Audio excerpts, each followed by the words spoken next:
Hello, everybody, and welcome to another edition of MVC One-on-One here on MVCSports.com and Valley Live. This week, we're joined by Jim DeRose, head soccer coach at Bradley University. DeRose, of course, coming off a big win at UConn this past weekend. Jim, how are you doing this afternoon? Great, thanks. Appreciate you having me on. Great. Thank you for taking time out of your schedule. Obviously, huge win for you guys. Talk about the big win. What kind of momentum does that give you, and just your reaction, team's reaction coming off of Saturday? Yeah, the first part is you have to have an opportunity to play these games. And, I think to get these types of games, your program has to have some history. And first of all, we're very thankful to Ray Reid and UConn for giving us the opportunity to play there. And, obviously, it was our first game that we had this season where it was just one game to prepare for. We had been in tournaments prior. So we really went in there with it. We went in there, I think, with a solid game plan. We did go there to get a result. And I thought the players had a very good week of training. We talked about the things, there are recipes for upsets. It starts with great goalkeeping. We'll talk about that, I'm sure, in a bit. But our team collectively defended very well. And, we did get the penalty early, but even after the penalty, we were able to get on the ball a bit. And I think that really helped us. In the second half, obviously, as they pressed players forward, we certainly had to dodge some bullets, but I don't think we gave up a shot on goal till the 65th minute, and that was able to really help us. Yeah, obviously it was a great performance by you guys. You talk about the defensive side of the ball. Brian Billings just moments ago today announced by the conference office named Defensive Player of the Week for his performance there at UConn. What a week for him going in there and five attempts, he stopped them all, and obviously, you couldn't ask for a better performance from a guy like that.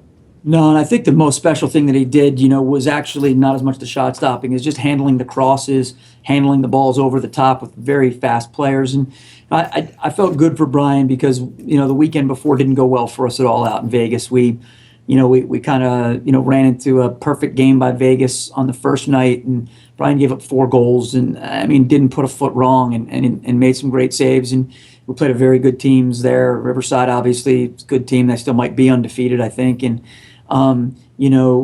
back and forth game, and he made some great saves. So I thought, for him, I was happy that he was able to do that because we really didn't give him much help on the weekend before. But, anytime you got a kid like Brian in the game, one of the nation's best goalkeepers, it always gives you a chance, and you need that when you play teams like UConn. Yeah. Obviously, you guys scored the 1 goal in the game off a penalty kick against UConn. Zach Kovacevic. Yep.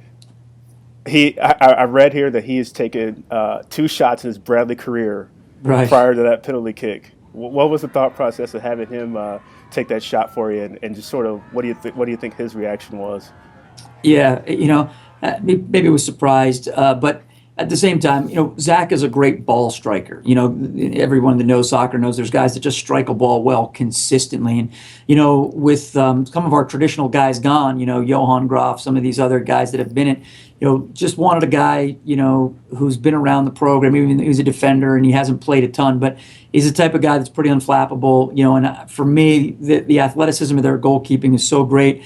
I didn't think it was the type of penalty kick where you go and you try to push or guide it into a corner.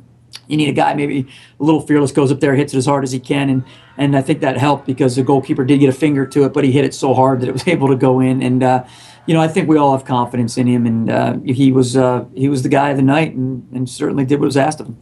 You talk about confidence.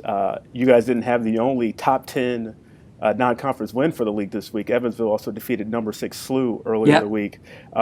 What do you think, as a coach, what these non-conference wins over top opponents do for your team and for the conference as a whole?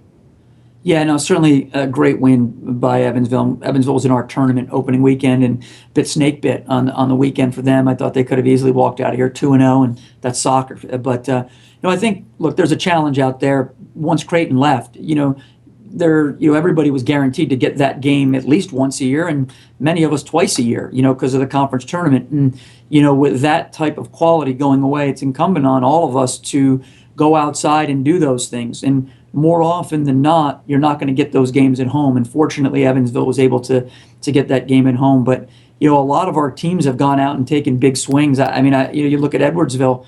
they went out west. You beat Santa Clara, SMU. Who would think that those guys would not have as many wins by now? And a lot of teams are playing good teams. Central Arkansas played Northridge and a lot of other ones. So I don't want to sell anybody short there, but it's necessary. We have to do it to continue to be more than a one-team league, and we have to do it to showcase the Valley. It is, when those wins happen, it's for Bradley or Evansville or Edwardsville, Loyola Central Arkansas, Drake, but it's the Valley crest that's on our shirts, and it's the Valley that's on the web streams, and it's the Valley that's getting out there. And I do think that our coaches, our administrations, hopefully understand that, and I think we're doing it.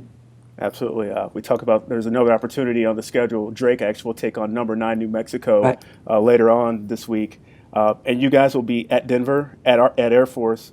A preview of this week for the Bradley Braves.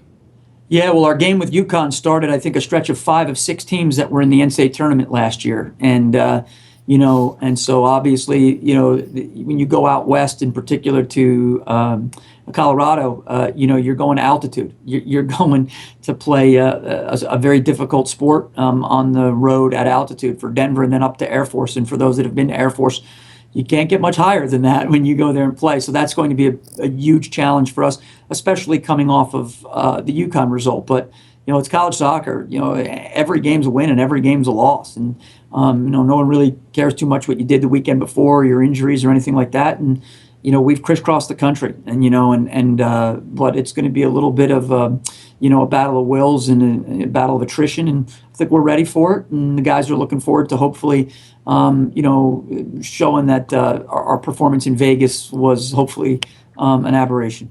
All right. Well, that's Jim DeRose, head soccer coach at Bradley University. Jim, thank you for your time, and good luck the rest of this weekend. Conference action for those scoring at home gets started for you all on October 12th when you guys be at Central Arkansas. So, yeah, it's going to be fun. And like you said, you look at some of our teams. Drake's got a big one this weekend, and good luck to the league. And the more we all get those results, hopefully it all helps us in selection time. Great. Thanks a lot. Thanks so much for your time. Appreciate it. Take care.